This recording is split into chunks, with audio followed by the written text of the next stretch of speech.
Hello दोस्तों, आपका अपना यूट्यूब चैनल हार्दिक स्वागत करता है। आपका मेरे चैनल के साथ जुड़े रहने के लिए आप सबका बहुत धन्यवाद।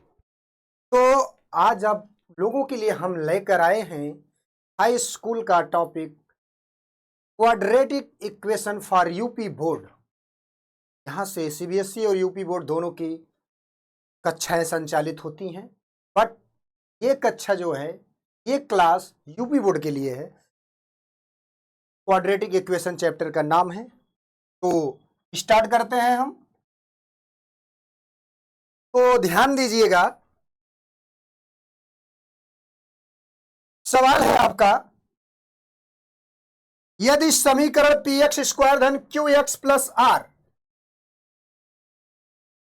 क्वेश्चन है आपका, यदि समीकरण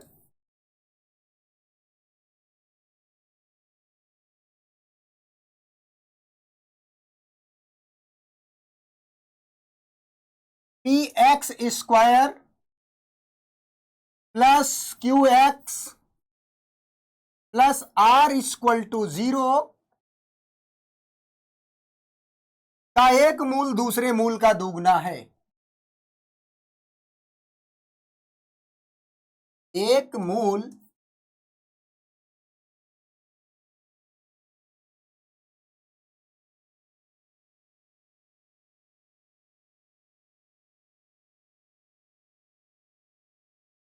का एक मूल दूसरे मूल का दुगना है।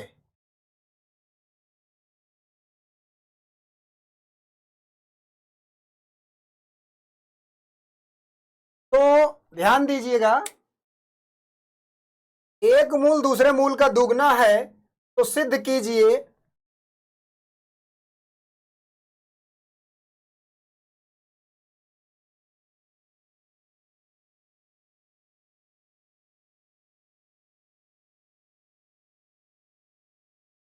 To Q square equal to 9 PR। तो ठीक है, कोई बात नहीं। एक मूल दूसरे का दुगना है, तो पहला मूल हम मानते हैं अल्फा है।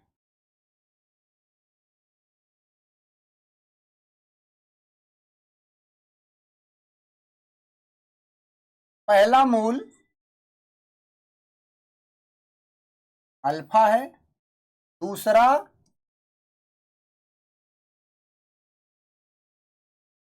पहला मूल अल्फा है, दूसरा बीटा है। एक मूल दूसरे का दुगना है तो अल्फा बराबर मान लीजिए क्या हो गया, दुगना है। कौन? अल्फा दुगना है तो बीटा में 2 का गुणा। Alpha equal to 2। ये आपके अकॉर्डिंग टू क्वेश्चन है। आप ऐसा भी ले सकते थे, फर्स्ट मूल आप एक्स ले लेते और सेकंड मूल 2x ले लेते, ऐसा भी आप ले सकते थे। लेकिन हमेशा आप लोग अल्फा और बीटा की बातें सुनते चले आए हैं, तो फर्स्ट मूल अल्फा, सेकंड मूल बीटा, और जो अल्फा है आपका बीटा का ट्वाइस है, बीटा का दुगना है। इसीलिए अल्फा और बीटा को बराबर करने के लिए 2 का गुणा बीटा में किया गया, क्योंकि बीटा छोटा है। ध्यान दीजिए, अब अल्फा प्लस बीटा बराबर क्या होता है? -c/, और अल्फा इंटू बीटा बराबर क्या होता है? c/e। ध्यान देने वाली बात यह है, b की वैल्यू क्या है, यहां पर q है। ये हो जाएगा -q/p, और यहां से हो जाएगा, क्या हो जाएगा, यहां से हो जाएगा r/p। घबराने की कोई बात नहीं है। तो आपने पढ़ा होगा b² - 4a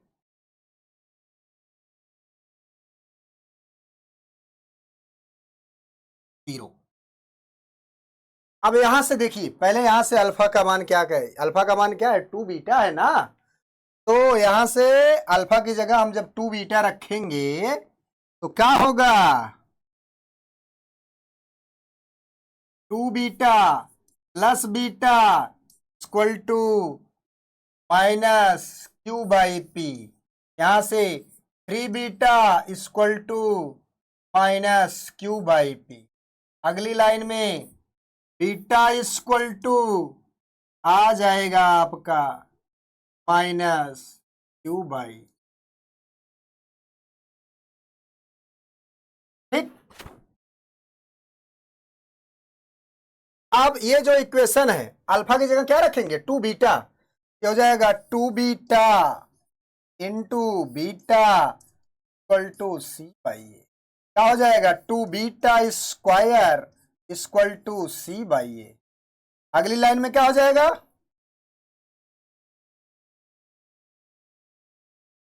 beta square equal to C by. ठीक।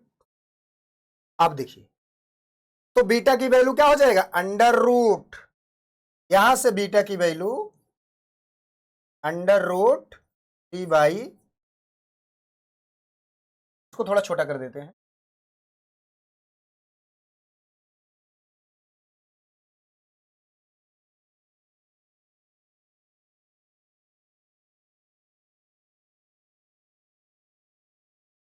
अब क्या होगा? ये भी बीटा के इक्वल है और ये भी बीटा के इक्वल है, तो दोनों को इक्वल करेंगे। क्या होगा? Under root C by 2a equal to minus Q upon.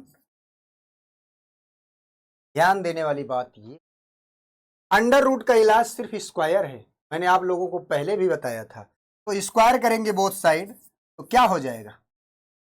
C upon 2a इधर हुआ और इधर Q square upon 9 P square. Cross multiply करेंगे, ये हो जाएगा 2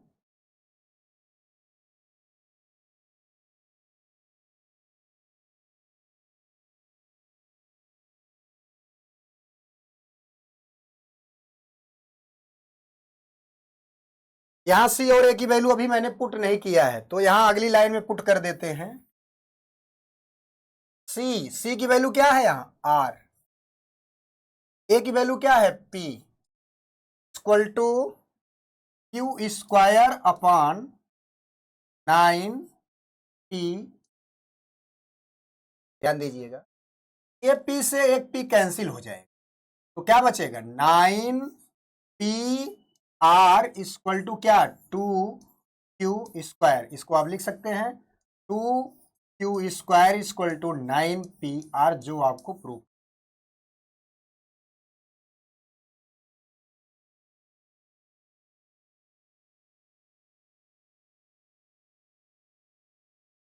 ठीक। अब हम अगला क्वेश्चन पे चलते हैं। अगला क्वेश्चन है एक समकोण त्रिभुज का क्षेत्रफल। क्वेश्चन है आपका,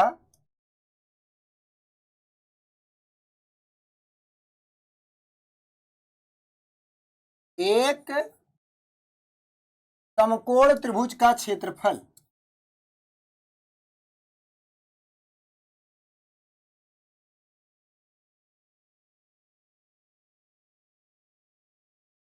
एक समकोण त्रिभुज का क्षेत्रफल 30 सेंटीमीटर स्क्वायर है।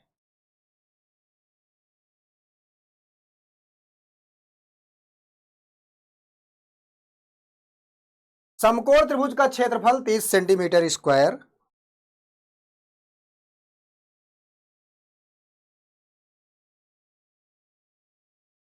यदि उसकी ऊंचाई आधार की लंबाई से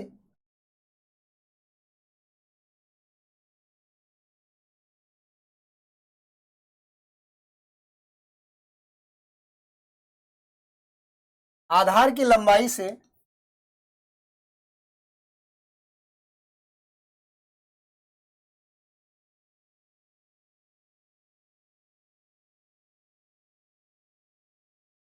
यदि उसकी ऊंचाई आधार की लंबाई से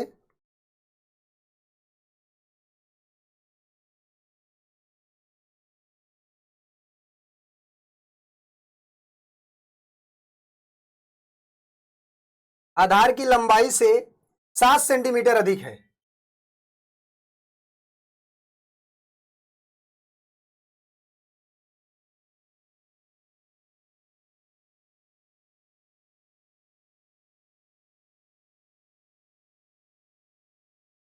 सात सेंटीमीटर अधिक है तो आधार की लंबाई ज्ञात कीजिए।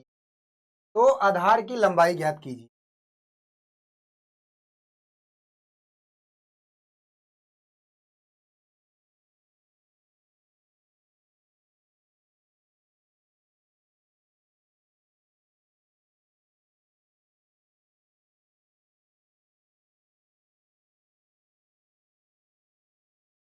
ये रहा आपका क्वेश्चन। समकोण त्रिभुज का क्षेत्रफल 30 सेंटीमीटर स्क्वायर है।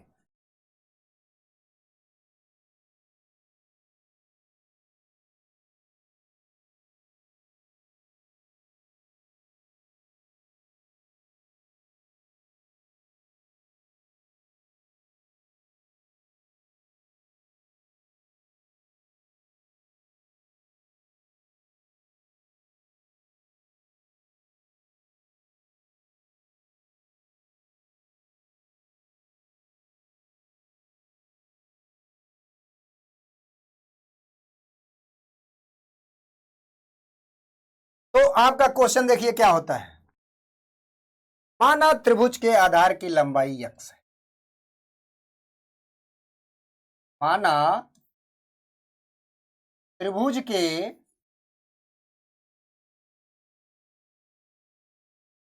आधार की लंबाई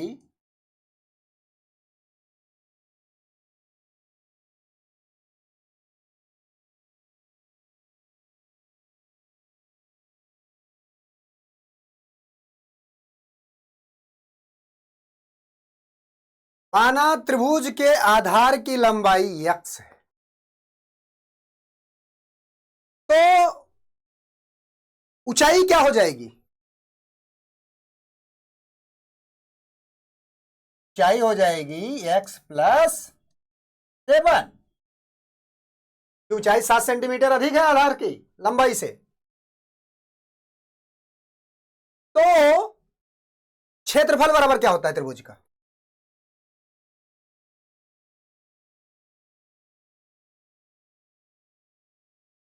समकोण त्रिभुज का क्षेत्रफल क्या होता है?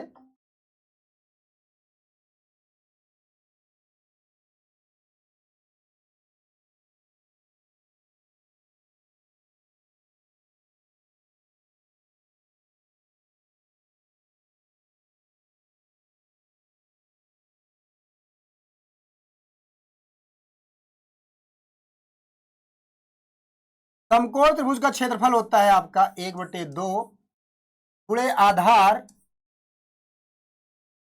गुणे ऊंचाई। ठीक। अब आधार का लंबाई है x, ऊंचाई की लंबाई है x प्लस 7। क्षेत्रफल है आपका 30। 2 का इधर आके गुणा होगा तो हो जाएगा 30 दूनी 60। 60 बराबर x का x के गुणा x स्क्वायर, 7 का x से गुणा 7x। ये आपका हो गया। ये सब इधर आएगा तो x स्क्वायर प्लस 7x इधर रहने दीजिए। 60 आप उधर ले जाएंगे तो -60 बराबर 0। दो संख्या लीजिए x स्क्वायर, तो संख्या लीजिए आप मल्टीप्लाई करिए 60 आवे और प्लस या माइनस करिए तो आपका आ जावे 60। तो वो संख्या होगा आपका 12 और 7 5। 12 में से 5 जाएगा 7 और 12 5 का गुणा करेंगे होगा आपका 60।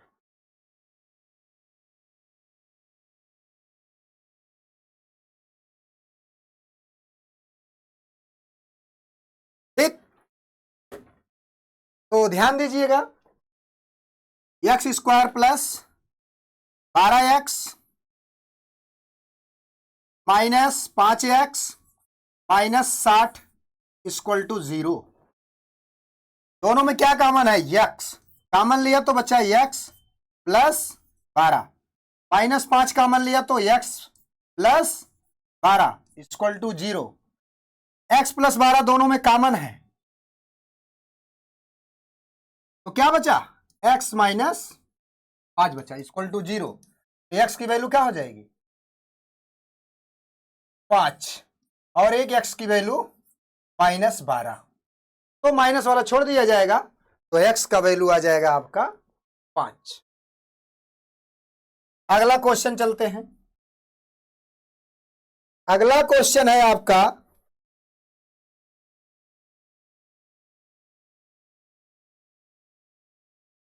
एक समकोण त्रिभुज की समकोण बनाने वाली भुजा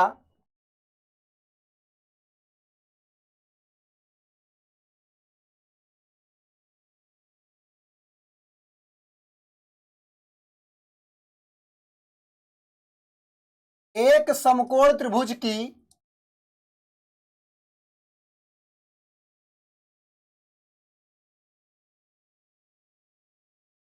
एक समकोण त्रिभुज की समकोण बनाने वाली भुजा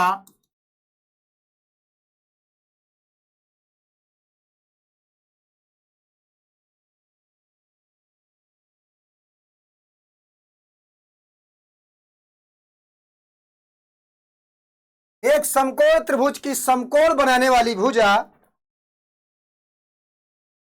x plus 2 centimetre, x plus 2 तथा 4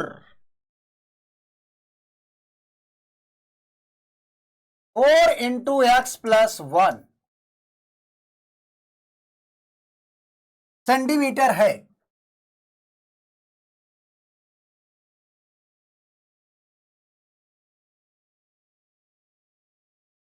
यदि त्रिभुज का क्षेत्रफल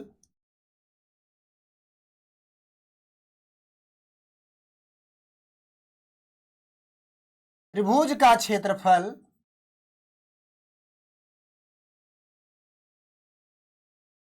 84 सेंटीमीटर स्क्वायर है,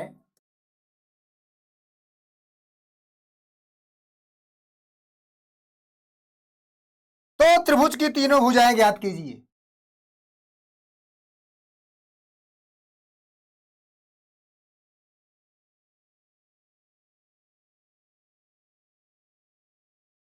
तीनों भुजा ज्ञात कीजिए।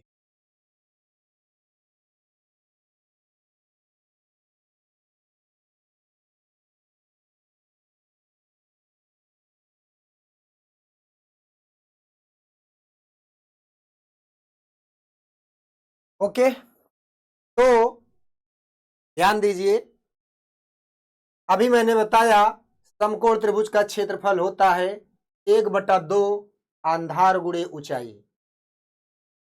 आधार भी दिया है, ऊंचाई भी दिया है। कैसे आधार ऊंचाई दिया है भाई, जो दो भुजा, जैसे ये समकोण त्रिभुज बना ना,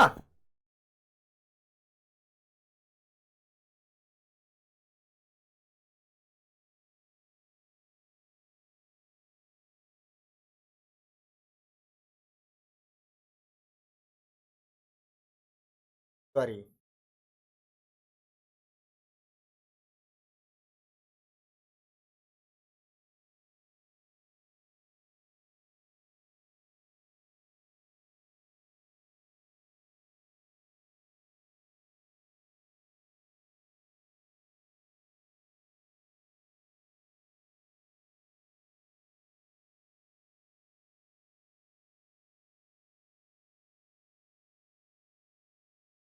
ये रहा आपका समकोण त्रिभुज।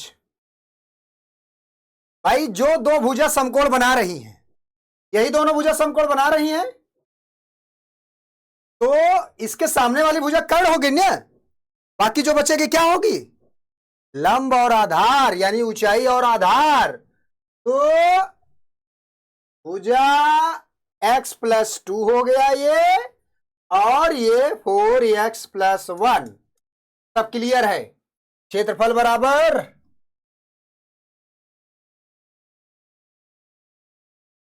1/2 आधार गुणे ऊंचाई। क्षेत्रफल है आपका 84 सेंटीमीटर स्क्वायर, 1/2 आधार है x प्लस 2, ऊंचाई है आपका 4 इंटू एक्स प्लस 1। ध्यान दीजिए, 2 से काट देते हैं, 2 1 जा 2, 2 जा 4, ये होगा आपका 84 को भी 2 से काट देते हैं, 2 1 जा 2, 2 4 जा 8, 2 2 जा 4, तो ये आपका हुआ 42 equal to X plus 2 into X plus 1। Multiply करते हैं, x square plus 2x plus 2, 42 उधर ले जाके माइनस करेंगे, ये हो जाएगा आपका X square plus 3x plus 2 minus 42 equal to 0, ये हो जाएगा X square plus 3x minus 40 equal to 0। अब एक्स स्क्वायर दो संख्या 8 और 5, इन दोनों को माइनस करेंगे आएगा 3, और इन दोनों का मल्टीप्लाई करेंगे आएगा 40, ये हो जाएगा 8x minus 5x minus 40 equal to 0। दोनों में कॉमन क्या है?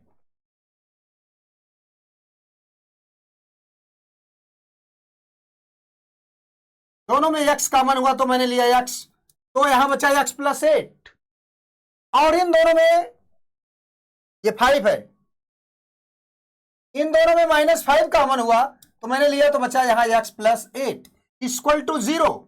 x प्लस 8 दोनों में कॉमन था, मैंने निकाला तो बचा क्या? x minus 5 equal to 0। एक बार x माइनस 5 इक्वल टू 0 लीजिए, तो x माइनस 5 इक्वल टू 0, तो x की वैल्यू क्या? 5, ये पॉजिटिव में आया बेटा। अब x प्लस 8 इक्वल टू 0 लीजिए, x प्लस 8 इक्वल टू 0, तो x की वैल्यू क्या है? -8। ठीक, अब नेक्स्ट क्वेश्चन पे चलते हैं। ये क्वेश्चन, इस टाइप के क्वेश्चन जब भी आपके बोर्ड एग्जाम में आएंगे तो मान लीजिए आप, ये कम से कम 4 नंबर के तो जरूर आ जाए, पूछे जाएंगे आपसे। अब अगले पेज पे चलते हैं। अगला सवाल है आपका,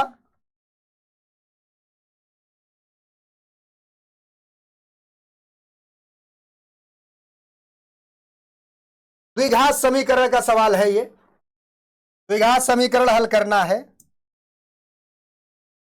सवाल है आपका एक्स स्क्वायर माइनस एक्स का होल स्क्वायर। द्विघात समीकरण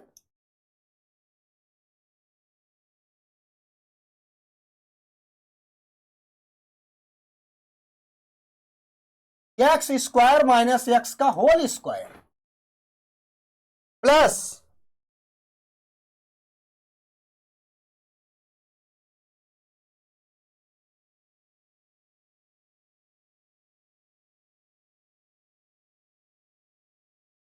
को हल करिए।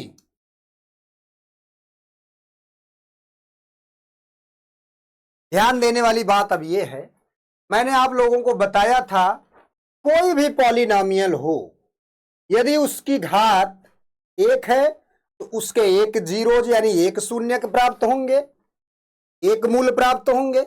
यदि 2 है तो 2 मूल। लेकिन यहां देखने वाली बात है, एक्स स्क्वायर का भी स्क्वायर है, यहां पावर 4 होगा तो इसके 4 मूल ज्ञात किए जाएंगे, 4 शून्य ज्ञात किए जाएंगे। तो आप लोग द्विघात समीकरण हल करना सीखे हैं, तो इस टाइप का क्वेश्चन जब भी आपके सामने आता है तो आपको देखिए, ये स्क्वायर वाला वैल्यू और ये बिना स्क्वायर वाला वैल्यू दोनों सेम है, सेम है तो उसके लिए प्रोसेस मैं बता रहा हूं, कुछ मत करिए, बस एक्स स्क्वायर माइनस एक्स को आप ए मान लीजिए, एक्स स्क्वायर माइनस एक्स को आप ए मान लीजिए, और जैसे ही मैंने इसको ए माना, ये हो जाएगा ए का पावर 2 प्लस ये हो जाएगा 5a और ये हो जाएगा +4 इक्वल टू 0। अब ये द्विघात समीकरण बना, जैसे द्विघात समीकरण बना इसका सॉल्यूशन कर लेंगे आसानी से। दो संख्या लीजिए, मल्टीप्लाई करिए 4, एडिशन या सब्ट्रैक्शन करिए 5, जोड़ने और घटाने पर 5 आना चाहिए और गुणा करने पे 4। तो दो संख्या केवल 4 और 1 ऐसी संख्या जिनका गुणा 4 होगा, जोड़ने पे 5 होगा।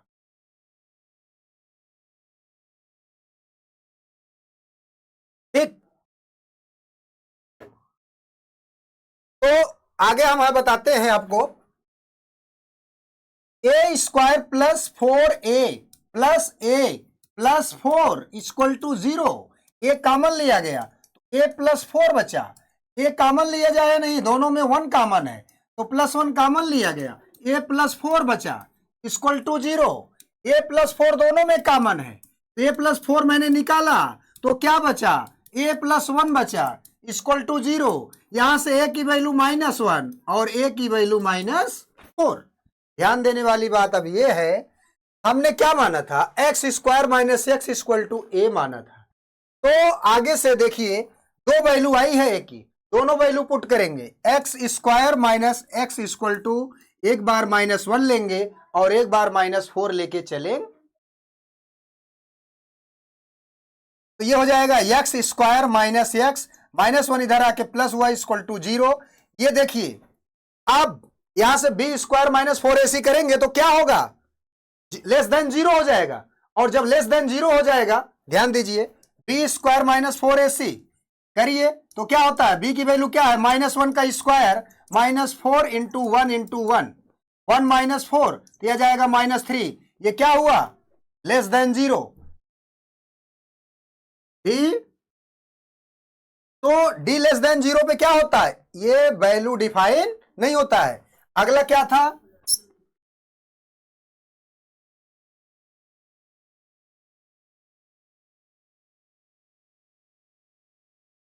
x² - x इक्वल टू -4, तो x² - x plus 4 equal to 0।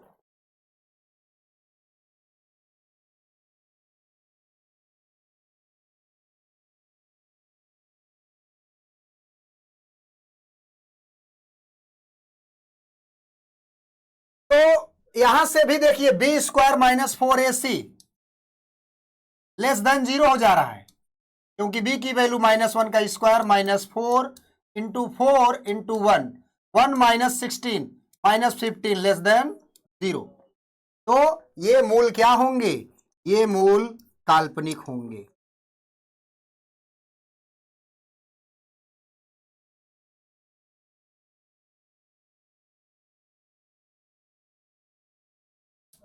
ठीक, आशा करते हैं आपको मेरा वीडियो पसंद आया होगा।